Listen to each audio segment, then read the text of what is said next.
Once again most welcome to you all. फिर से एक बार हम लोग डिजिटल क्लास के भीतर मौजूद हैं और आज हमारा एरिया ऑफ डिस्कशन जो है वो forest of the temperate reason के बारे में। यहाँ पे किस तरह के फॉरेस्ट पाए जाते हैं आज हम लोग इसके बारे में पढ़ेंगे। In the temperate region winters are mild, rainfall is moderate. ये अर्थ के ऊपर ऐसे एरिया हैं जहाँ पे जाड़े का जो मौसम होता है वो मॉरलेस मॉडरेट होता है, एक्सट्रीम कोल्ड नहीं होता। रेनफॉल भी जो है वो मॉडरेट होती है। इक्वेटोरियल रीजन्स जैसा कि हम लोगों ने ट्रॉपिकल रीजन्स के भीतर देखा था, वहाँ बहुत बारिश होती है, ऐसा बारिश यहाँ पे नहीं होता है। यहाँ पर एक एवरेज रेनफॉल देखने को मिलती है। बेसिकली यहाँ पे जो ट्रीज है वो सर्ब्स होते हैं, बुशेस होते हैं और there is less underwood. Most of the trees are deciduous. Deciduous term से आप परिचित हैं। टेम्परेट फॉरेस्ट के भीतर जो पेड़ पौधे मिलते हैं वो ज़्यादातर डिसोडियस नेचर्स के होते हैं। वो एक खास ड्राई स्पेल उनको मौसम मिलता है, ऑटम के समय में वो अपनी पत्तियों को गिराते हैं। ज़्यादातर वो ठंड से बचने के लिए भी अपनी पत्तियों को गिरा दिया करते हैं। ऑटम के सीजन में वो अपनी पत्तियों को पेड़ से अपने आप से अलग करते हैं। ये इनका एक खास कैरेक्टरिस्टिक होता है। In some areas, the deciduous trees are replaced by coniferous trees. The main tree found in these forests, कौन कौन से महत्वपूर्ण पेड़ हैं उसकी चर्चा कर रहे हैं। वो है oak, ash, beech, poplar, elm and pine.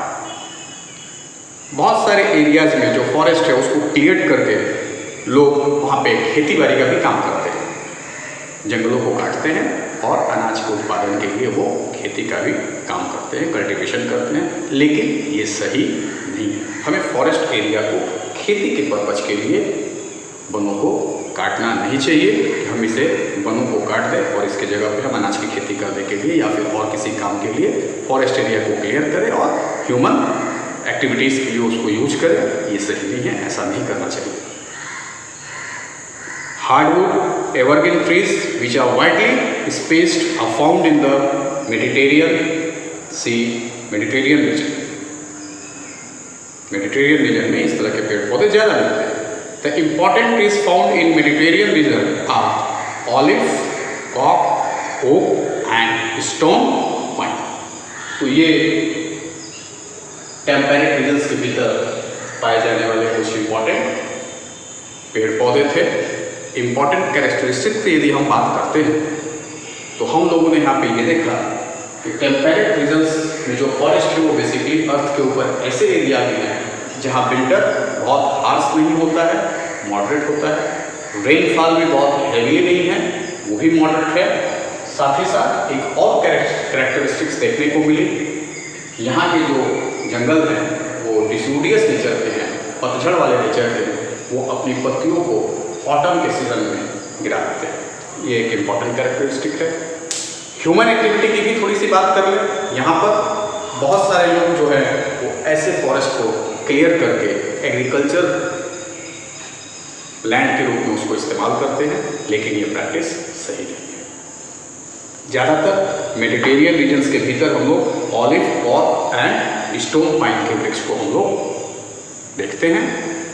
एक और कैरेक्टरिस्टिक देखने को मिलती है कि बहुत सारे जगह पे कोनिफोरस टाइप के जो है वो पेड़ पौधे मिलते हैं।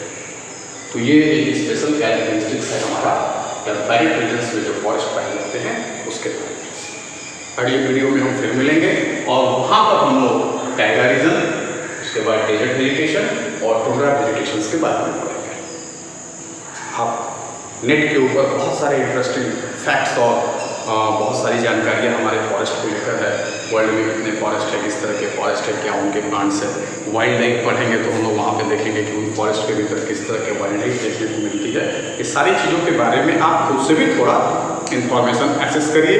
हो सके तो इन फॉरेस्ट के पिक्चर्स को आप छोटे से वीडियो क्लिप बनाकर 1 मिनट का पोस्ट भी कर सकते हैं, तो बहुत अच्छा लगेगा ये। तो आप इस तरह की एक्टिविटी करके अपने नॉलेज को इन्हांस कर सकते हैं। या फिर आप ऐसा भी कर सकते हैं, यदि आपके घर में कहीं चार्ट पेपर पड़ा हो, कुछ पड़ा हो, तो उस पेपर्स के ऊपर आप ट्रॉपिकल रीजन्स हेडिंग डाल दें, उसके बाद किसी दूसरे पे टेम्परेट रीजन हेडिंग्स डाल दें, फिर वहाँ पे आप ये दिखाने का प्रयास करें कि ट्रॉपिकल रीजन में हमारे किस तरह के प्लांट हैं, उसके फोटोग्राफ्स पेस्ट कर दें, कैसा वाइल्ड लाइफ है उसके फोटोग्राफ पेस्ट कर दें, टेम्परेट रीजन में किस तरह के वाइल्ड लाइफ है, किस तरह के प्लांट्स हैं, अर्थ के किस भाग में ये मिलते हैं, ये सब चीज़ हम लोग उसके ऊपर दिखा सकते हैं। तो ये एक बहुत इंटरेस्टिंग एक्टिविटी भी हो जाएगी, आपका नॉलेज भी इन्हांस होगा और आप अपने समय को बहुत बेहतरीन तरीके से इस्तेमाल कर पाएंगे।